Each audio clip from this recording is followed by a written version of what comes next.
네, 안녕하십니까. 오늘은 7월 21일 연중제 16주일입니다. 연중제 16주일 나해 일독서는 예레미야서 23장.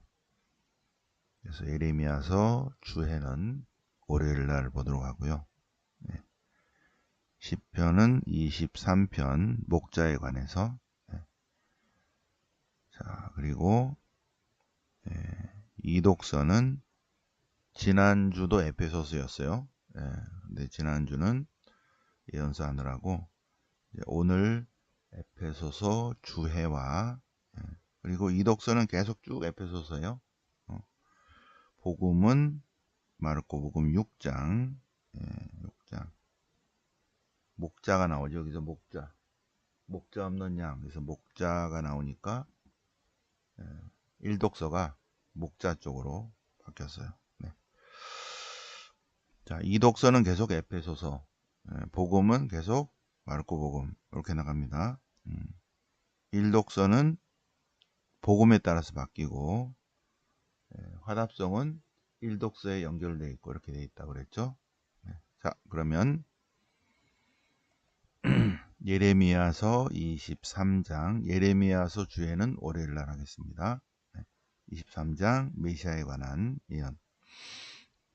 자, 그래도 예레미야를 좀 봐야죠. 자, 성경 연대표를 보시면 아모스, 호세야, 이사야, 미카, 나훔, 스바냐, 예레미야 나옵니다. 예레미야 예언자는 아나톳 출신의 사제인데, 아나톳 에브야타르가 솔로몬에 의해서 유배당하죠. 그죠?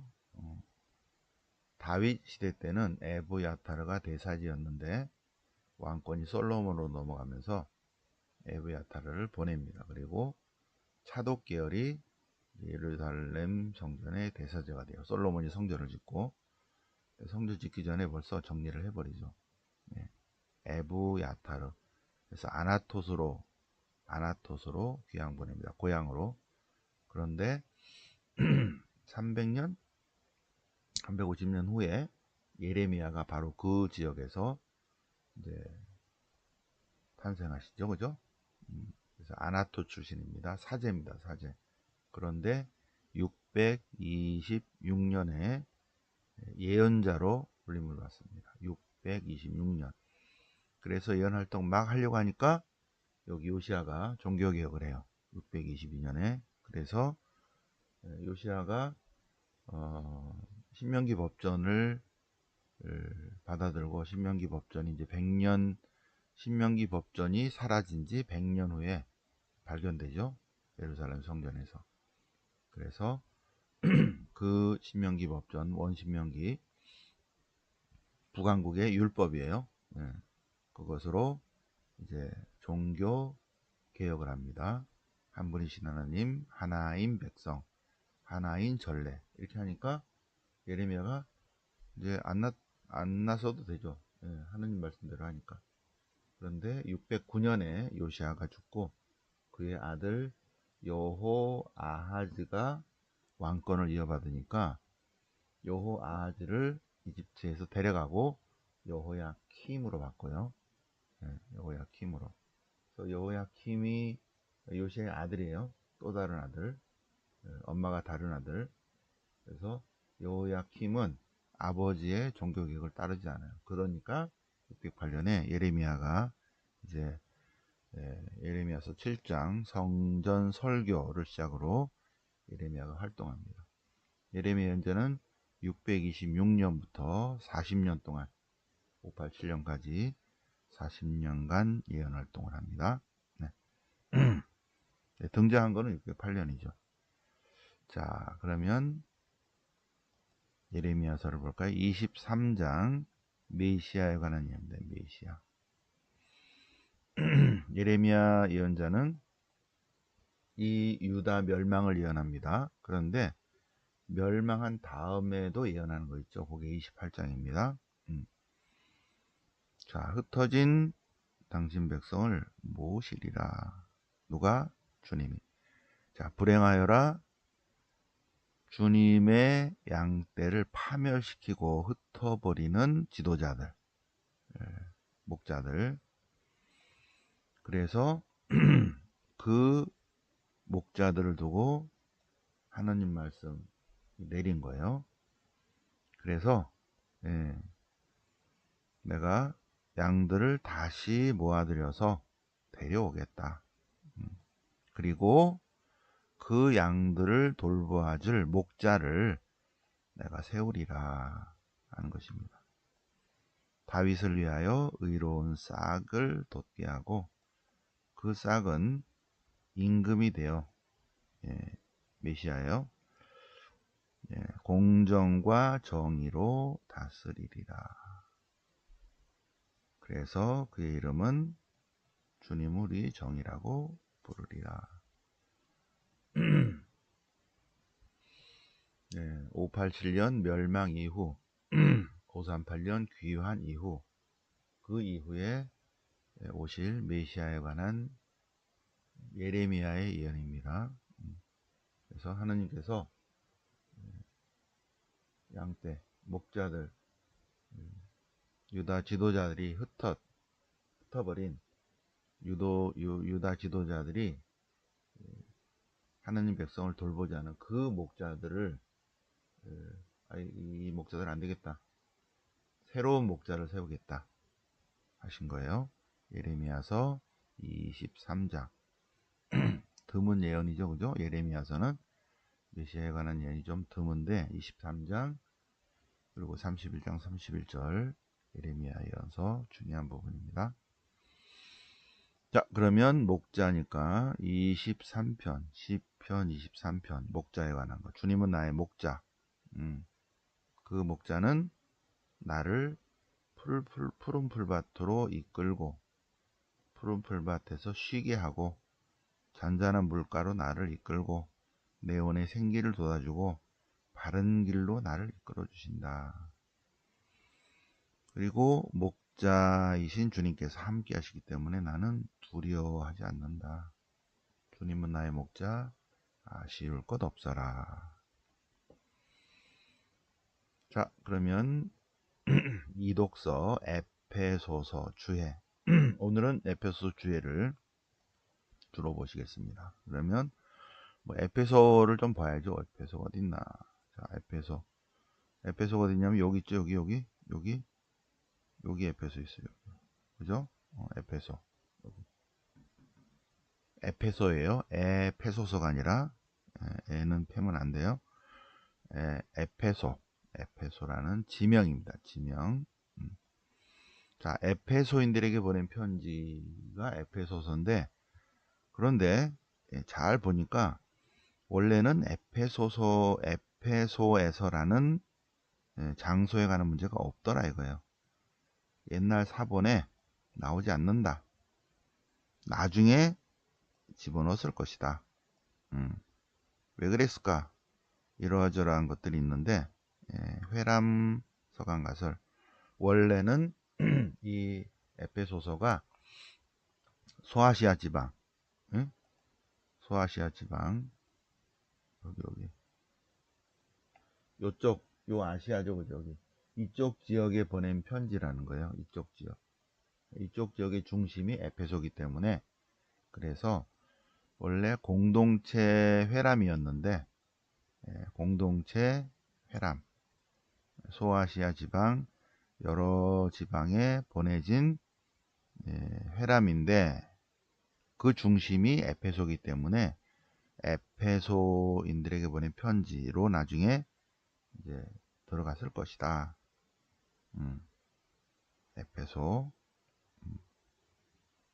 에페소서의 수신자들 그 지역 교회들이 소아시아 지역의 교회들일 것이다. 그래서 나중에 에페소인들에게 보낸 편지라고 편지 형식으로 했을 것이다. 친저성.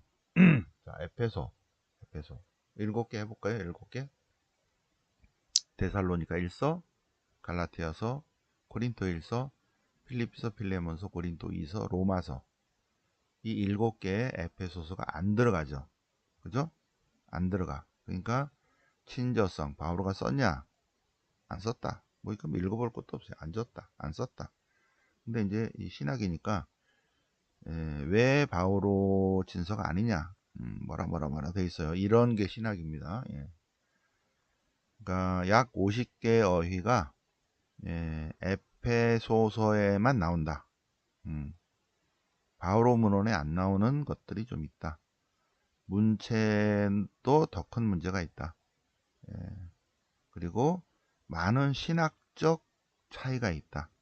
바오로 신학하고 차이가 있다. 그게 의화론, 또 그리스도론, 종말론, 교회론, 여기에 바오로의 7친서 있죠. 예, 아까 말씀드린 대로 데살로니가 1서, 갈라티아서, 고린도 1서, 필리피서, 필레몬서, 고린도이서, 로마서와 차이가 많다. 한 25년, 30년 차이가 난다. 그 후대에 쓰는 어휘와 문체들이다는 내용입니다. 그리고 신학도 다르다. 따라서 또 뭐 여러 가지 호칭도 보면 바오로 다음 세대의 사람들이 바오로를 지칭하는 그런 호칭들이 나온다. 그리고 콜로새서, 에페소서를 보면 콜로새서 다음에 에페소서인 것 같다. 예. 콜로새서를 베꼈다. 예, 그런 거 있죠. 예. 생각하는 사람의 조각가의 이름은 근데 이제 이 뒤에 있는 애가 생각이 안 나. 앞에 있는 놈도 틀렸어.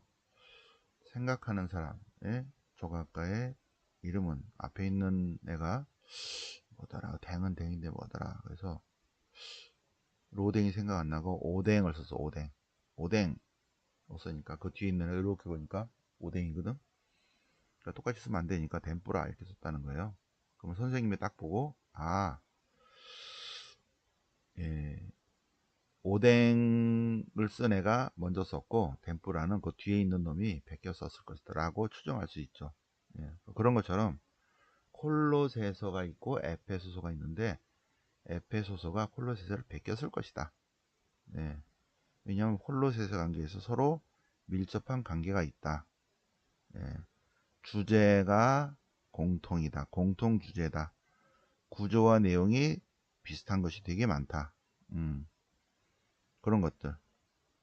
그래서 에페소서는 콜로새서의 내용을 바탕으로 자기 교회에 적용을 했다. 이렇게 되는 거예요. 예.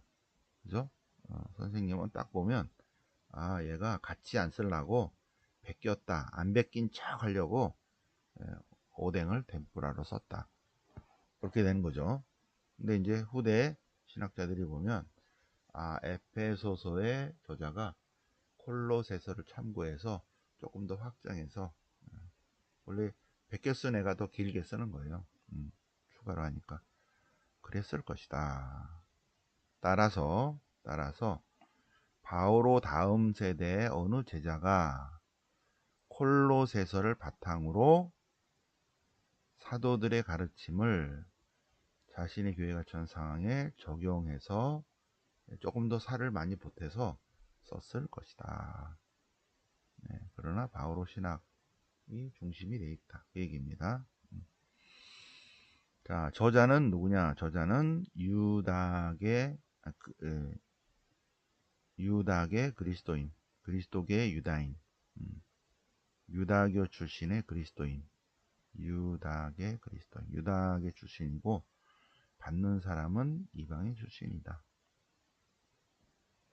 저자는 유다계 그리스도인이고 받는 사람은 이방계 그리스도인이다. 왜 썼나? 지필 동기.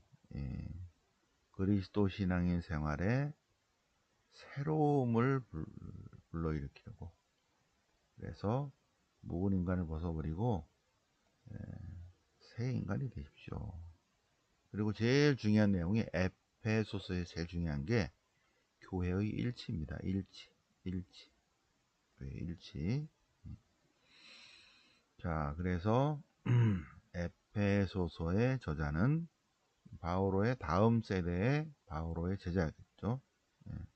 유다계 그리스도인 이 사람이 자 이방인이든 유다인이든 다 같은 신앙인이다. 그래서 예수님 안에서 하나가 돼야 된다. 특히 일치해야 된다. 일치해야 된다. 그거를 막 강조하고 싶었다는 거예요. 그리고 세례 때 가졌던 마음가짐을 신앙생활을 유지해야 된다. 그 내용입니다. 에베소서의 주 내용은 교회, 공동체, 그리고 그리스도인 생활이라는 거예요. 교회, 하느님의 세상 구원 계획 속에 있는 교회. 하느님께서는 영원으로부터 이미 선택된 자를 구상하셨고, 그리고 교회는 바로 하느님 계획의 신비가 드러난 장소다.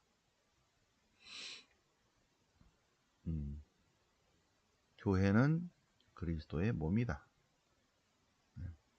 그리고 교회는 만물 안에서 만물을 충만케 하시는 분의 영적 풍요로움이다.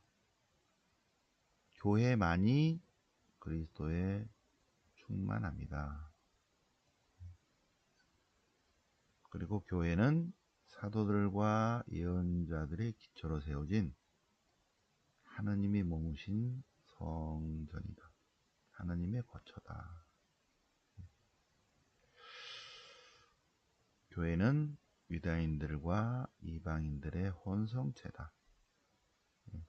그래서 일치해야 된다. 일치. 예수님이야말로 평화이신데 그리스도 안에서 새롭게 된 인간은 평화의 사람으로서 일치해야 된다. 일치. 그리고 참된 그리스도인 생활을 해야 된다. 묵은 인간을 벗어버리고 늘 계속적으로 새로워져야 된다. 그리스도인은 그런 것을 강조하고 있습니다. 군대 용어도 많이 들어가 있고, 자, 집필 시기와 장소. 집필 시기는 언제냐? 80년에서 90년이다. 장소는 어디다? 에페소 근처에서 썼을 것이다. 근처. 자, 현대 그리스도인들에게 주는 메시지 에페소서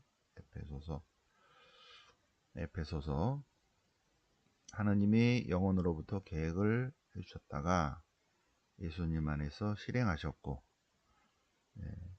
사도들에게 계시하셨으며 교회 안에서 펼친 하느님의 신비를 바라보도록 에페소서는 초대하고 있고 그 신비는 바로 하나님 사랑의 신비다. 그리고 교회의 일치를 주장하고 있습니다. 그리고 그리스도 교회가 있죠, 그죠? 우리 가톨릭 교회도 있지만 동방교회도 있고 여러 개신교도 있고 하나이어야 할 그리스도 교회가 여러 교파로 나눠졌는데 교파 간에 많은 갈등과 분쟁이 있는데 에페소서는 일치를 얘기하고 있다. 일치하려면 어떻게 되는가? 각자 공동체가 그리스도와 긴밀히 결합해야 된다. 그리스도 없이는 존재하지 못한다. 그리스도를 향해 있지 않으면 안 된다. 그분 밑에 종속돼야 된다. 그런 것이 있고 또 이제 우리가 생각해 볼 게 뭐냐면 교회 없이 그리스도인 생활을 할 수 있지 않는가 이런 신앙이 있죠. 무교회주의 신앙이 있어요. 그래서 하느님께 대한 예배에 규칙적으로 참여하지 않고도 신앙생활을 할 수 있지 않느냐 할 때 노노노노라고 하죠. 노노노노 안 된다. 교회 없이 그냥 신앙생활 할 수 있지 않을까. 무교회주의 신앙. 규칙적으로 예배에 참석하지 않고도 그리스도인으로 살 수 있지 않을까. 아주 드물죠. 드물죠. 학교 다니지 않고 열심히 공부할 수 있지 않을까. 아주 뛰어난 몇몇 학생들은 혼자서 공부할 수 있지. 집에서 엄마가 좀 가르쳐주고 혼자서 인터넷 보면서 공부할 수 있지만, 대부분의 사람들은 규칙적으로 학교를 다녀서 그 많은 수천 년 동안 내려온 축적된 지식을 쭉 배우는 거죠. 교과서 공부를 하는 거예요. 그래서 모든 사람들은 교과서 공부를 하는 거예요. 아주 특별한 0.000000001%만 그렇게 안 해도 뛰어난, 하나를 배우면 10개를 아는 천재적인 머리를 가진 수재들은 괜찮지만, 그렇지 않은데, 이렇게 교회가 없는데 그리스도인 생활 할 수 있지 않을까. 무교회주의 신앙이 되냐? 될 수도 있죠. 될 수도 있는데, 규칙적으로 예배에 참여하지 않고 신앙생활 할 수 있다? 드물다.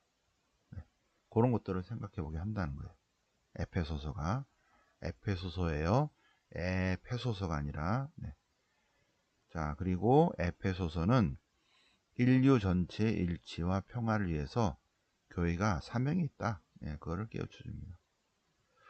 교회는 모든 인류를 하느님 앞에서 일치하게 한다는 거죠. 그리고 민족들의 화해, 평화를 이룰 사명을 지니고 있다. 교회는. 그러기 위해서는 먼저 그리스도 공동체가 하나이요 거룩한 교회로 일치해야 된다. 근데 이제 에페소서에 십자가상의 교회상이 좀 약화되지 않을까, 이런 걱정이 있다는 거죠. 선한하시고 구원하시는 주님의 뜻을 따라 십자가 밑에 서 있는 교회상, 요게 조금 약하죠. 근데 그것을 다른 거를 강조하려고 약화되어 있는 듯 하지만, 사실은 이것이 기본이다. 기본. 그 얘기를 하고 있습니다. 자, 이 모든 자료는 밴드에 올려놓을 테니까 한번 쭉 보시고요. 에페소서 주해 보시고, 자, 뭐 다음 주 이독서도 계속 에페소서예요. 여기 에페소입니다. 에페소서 본문을 보시면 1장, 2장, 에페소서 2장, 오늘 독서, 그리스도 안에서 하나가 됨. 자, 그래서 이방계 그리스도인이 그리스도 예수님 안에서 하나가 되었죠. 그죠? 세례받을 때. 예수님이야말로 우리의 참 평화이십니다. 그분은 유다인과 이방인을 하나로 만드시고 둘을 가르는 적개심을 허무셨고 율법을 폐지하셨고, 그래서 예수님 안에서 하나의 새 인간으로 창조하셨고 평화를 이루가셨어요. 그래서 십자가를 통해서 하나님과 화해시키셨다. 예수님께서는 평화를 선포하시고 모든 사람들에게 주님의 참 평화 안에 살도록 하셨다. 그렇죠? 그 뒷부분은 또 이제 다음 주에 있으니까, 예수님 안에서의 일치와 평화가 이 독서의 포인트. 자, 복음은 마르코 복음 6장 30절, 6장 30절. 5,000명을 먹이신 기적이, 5,000명을 먹이시고 물 위를 걸으셔요. 그죠? 5,000명을 먹이시고 물 위를 걸으셔요. 이게 세트로 나옵니다. 5,000명을 먹이신 거 앞부분이에요. 오늘 복음은 예수님과 제자들이 이제 하나님의 나라, 하나님의 신비, 하나님의 구원 계획 말씀하시고, 제자들도 이렇게 같이 동참하시고, 그래서 이제 하나님 구원 사역을 위해서 열심히 하니까 사람들이 너무 많이 몰려들어요. 그죠? 예. 그러니까 예수님께서 제 아들에게 우리 피정하러 가자. 피정. 외딴 곳으로 가서 쉬어야 됩니다. 하나님의 일을 열심히 한 사람은 반드시 영성수련을 해야 돼요. 반드시 피정을 해야 됩니다. 계속 일만 하면 영적 고갈이죠. 그래서 예수님이 말씀하시잖아요. 열심히 일했죠. 그죠? 열심히 일한 다음에 외딴 곳으로 가서, 외딴 곳으로 가야 돼요. 예? 사람 많은 시장에 가는 것이 아니라 외딴 곳으로 가서 영성수련해야 된다. 피정해야 된다. 쉬자. 쉬는 시간이 굉장히 중요합니다. 쉬는 시간. 그들이 사람들이 너무 많아서 밥 먹을 시간조차 없다는 거예요. 그래서 외딴 곳으로 갔다. 피정하러 갔다. 그런데 거기까지 쫓아왔다는 거예요. 그래서 예수님께서는 그들이 목자 없는 양들 같아서 그들에게 많은 것을 가르쳐 주십니다. 그리고 말씀으로 가르쳐 주시고 행적으로 빵을 5천 명을 먹이신 기적을 행하시는 그 내용은 다음에 나오는데 어쨌든 여기는 외딴 곳을 좀 봅시다. 외딴 곳. 이제 전례하는 그룹은 목자 여기에 포인트를 두고 일독서, 화답송 이렇게 포인트를 뒀는데 우리는 외딴 곳을 묵상하겠습니다. 외딴 곳. 우리는 쉬는 시간이 굉장히 중요해요. 쉬는 시간을 반드시 가져야 됩니다. 우리가 이제 운동을 할 때도 운동할 때 근육이 키워지는 것이 아니라 운동과 운동 사이에 쉬는 시간에 근육이 이제 부풀어고 이제 이렇게 키워져요. 영적인 것도 마찬가지입니다. 기도하고 묵상하고 성경 읽고 하고 하나님 안에서 쉬는 시간을 가져요. 그럴 때 영적 풍요로움의 은총을 받는 것입니다. 외딴 곳. 그래서 열심히 기도하시고 성경 읽으시고 성경 쓰시고 묵상하시고 그리고 푹 쉬어야 됩니다. 호흡법으로 숨을 들이쉬면서 공기의 흐름을 숨을 천천히 들이쉬고 내쉬고 영적 건강 상태도 유지해야 돼요. 양치질만 할 것이 아니라 양치질 하는데 3분 걸린다면 왜 치아 건강만 생각합니까? 그죠? 영적 건강도 생각해야지. 양치질을 3분 하죠. 3분간 호흡법을 하셔야 돼요. 우리 외딴 곳으로 안 가더라도 외딴 곳 화장실로 가셔서 호흡법도 하셔야 됩니다. 외딴 곳 오늘 외딴 곳 영성수련 장소예요. 오늘 묵상하시겠습니다. 자, 그러면 어제 토요성부 지냈고 내일 월요성경, 모레 화요성경, 그 다음 주 토요일은 병자성사미사, 8월 1일은 시편 특강, 그리고 8월 10일 봉헌식, 12, 13 종강미사 있고 8월 15일부터 방학 있겠습니다. 네, 자 그러면 오늘 7월 21일 연중제 16주일을 맞아서 독서, 복음, 특히 에페소서 주에 공부하셨습니다. 복습한 거예요. 그죠? 복습. 그리고 좀 그 12월에 에페소서 또 합니다. 네. 작년에 했던 거 복습 조금 했습니다. 네. 영광이 성부와 성자와 성령께 저음과 같이 이제 항상 영원히 아멘. 성부와 성자와 성령 이름으로 아멘.